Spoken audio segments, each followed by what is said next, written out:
राज से प्यार और राजा शिकार, ये बड़ी कवरेज लेकर एबीपी न्यूज पर हम आपके सामने हाजिर हैं। सोनम रघुवंशी और उसके आतिलाना इश्क की ये पूरी कहानी है। हर सवाल एक नई इबारत लिखता हुआ नजर आ रहा है। इस कहानी में 3 मुख्य किरदार हैं। पहला किरदार सोनम है, जिसने शादी के पहले ही पति को मारने का प्लान बनाया। दूसरा किरदार राज कुशवाहा है, जो सोनम का प्रेमी है, जिसने सोनम के साथ राजा को मारने का पूरा प्लान बनाया, लेकिन आखिरी वक्त पर उसने सोनम को धोखा दे दिया। और तीसरा किरदार इस मामले में राजा रघुवंशी है, जो सोनम का पति है, जो इन साजिशों का, इस षड्यंत्र का शिकार हुआ, क्योंकि वो इस सब से बिल्कुल अनजान था। राजा रघुवंशी की हत्या हो चुकी है, राज कुशवाहा सलाखों के पीछे है और सोनम रघुवंशी सवालों के कटघरे में है। आखिर उसे राजा से अगर इतनी नफरत थी, उसने हर हाल में अगर उसे मारने की ठान ली थी, तो फिर शादी क्यों की सोनम ने राजा से? सोनम ने ठाना इश्क कातिलाना।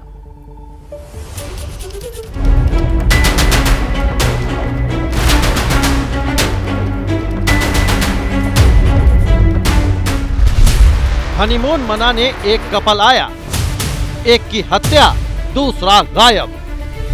इंदौर से लेकर शिलांग तक की पुलिस को इस हत्याकांड ने चौंका दिया था, लेकिन जैसे जैसे इस मर्डर की साजिश की परतें खुल रही हैं, हर कोई हैरान हो रहा है। राजा की हत्या के लिए सोनम ने 2 प्लान बनाए थे। Plan A selfie plan, plan B विधवा प्लान।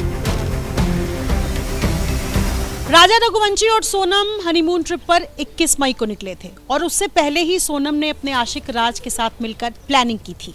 हत्या मेघालय में करनी थी, इसलिए 2 प्लान शातिर अपराधियों की तरह बनाए गए। प्लान ए, जिसके पूरा न होने पर प्लान बी के तहत हत्या करनी थी। पुलिस सूत्रों के मुताबिक पहले राजा को पहाड़ से धक्का देने का प्लान बनाया गया था। सेल्फी के बहाने राजा को ऊंचाई से धक्का देने की साजिश थी, ताकि राजा की हत्या हादसा लगे और किसी को शक न हो। सेल्फी के लिए हादसे होना इन दिनों आम बात है। सोनम ने भी यही सोचा कि किसी ऊंची जगह से राजा गिरेगा तो लोग यकीन कर लेंगे।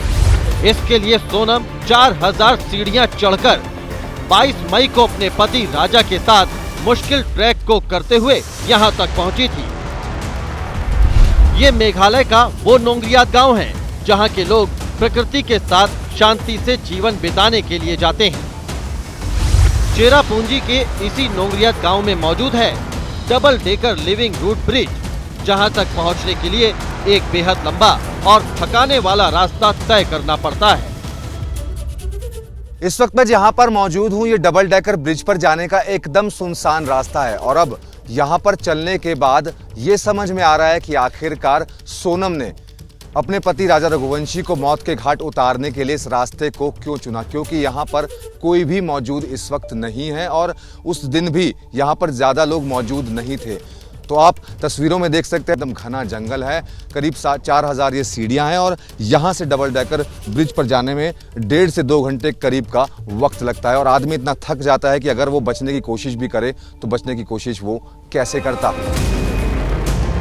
संवाददाता मनोज वर्मा मौका वारदात पर पहुंचे इस साजिश की परतें खोलने के लिए। आखिर इतनी ऊंची जगह तक जाने का प्लान सोनम ने क्यों बनाया?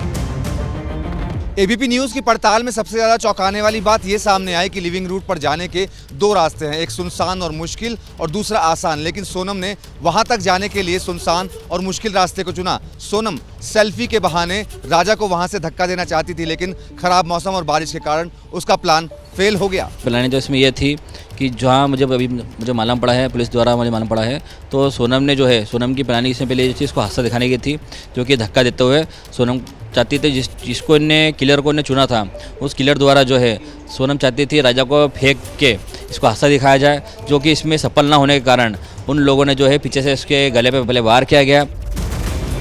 इसके बाद से ही सोनम ने प्लान बी पर अमल करना शुरू किया। 23 मई हत्या वाला दिन। सेल्फी प्लान फेल हो चुका था, इसलिए सीधे किलिंग प्लान पर आना था, यानी राजा को जान से मार देने का प्लान। राजा की हत्या के लिए 3 आरोपी मेघालय पहुंचे थे और घटना से ठीक पहले ये तीनों आरोपी सोनम के होम स्टे से सिर्फ 1 किलोमीटर दूर होटल में ठहरे हुए थे। सबसे बड़ा सवाल यही खड़ा होता है कि आखिरकार सोनम ने इस सुनसान रास्ते को क्यों चुना। जानकारी ये भी मिल रही है कि कातिल भी उसी रास्ते से आ रहे थे, क्योंकि रास्ते में एक गाइड ने उनको देखा था। और उसके बाद जानकारी ये भी है कि कातिलों ने इस होमस्टे से करीब 1 किलोमीटर की दूरी पर कोई दूसरा होमस्टे लिया था, लेकिन वो कौन सा होमस्टे था ये अभी साफ नहीं है। हम कोशिश करेंगे उस होमस्टे तक भी पहुँचने की, लेकिन जो सोनम रघुवंशी है वो राजा रघुवंशी के साथ इसी होमस्टे में 22 मई की रात को रुकी थी। तीनों युवक राजा के साथ चल रहे थे, जबकि सोनम वापसी के वक्त पीछे पीछे चल रही थी। इसके बाद जैसे ही सोनम को सुनसान इलाका दिखाई दिया, उसने चिल्लाकर कहा, मार दो इसे। जानकारी के मुताबिक आरोपी विशाल चौहान ने राजा के सिर पर कुल्हाड़ी से वार किया था। आपकी स्क्रीन पर मौजूद ये वो ही हथियार है जिसे राजा की हत्या के लिए गुवाहाटी से खरीदा गया था। इसे दाव कहा जाता है।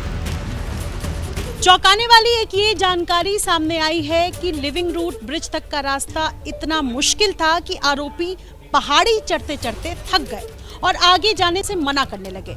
फिर सोनम ने उनसे कहा कि 20 लाख रुपए दूंगी, लेकिन मारना तो पड़ेगा। और फिर सोनम ने राजा के पर्स से निकालकर उन्हें 15,000 रुपए भी दिए।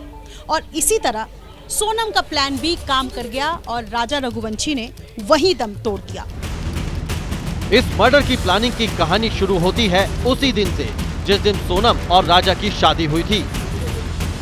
जिस दिन राजा और सोनम की शादी थी, उस दिन सोनम का आशिक फूट फूट कर रोया था। उसके दोस्तों ने उसे समझाया भी था और उसके बाद राज ने अपने दोस्तों के साथ मिलकर राजा को रास्ते से हटाने का फैसला कर लिया था।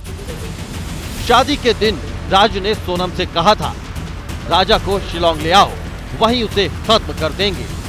राजा को शिलोंग ले जाने की कहानी भी कम दिलचस्प और खतरनाक नहीं है। इंदौर से सीधे शिलोंग जाने के प्लान पर राजा को कैसे मनाया जाए, तो इसके लिए सोनम ने राजा से कहा, जब तक कामाख्या के दर्शन नहीं करेंगे हम एक नहीं हो सकते।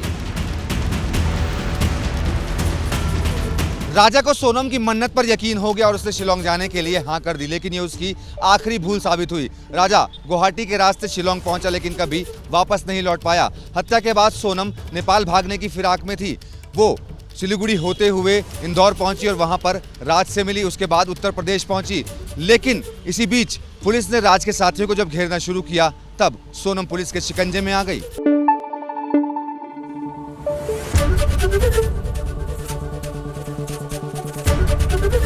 एबीपी न्यूज आपको रखे आगे।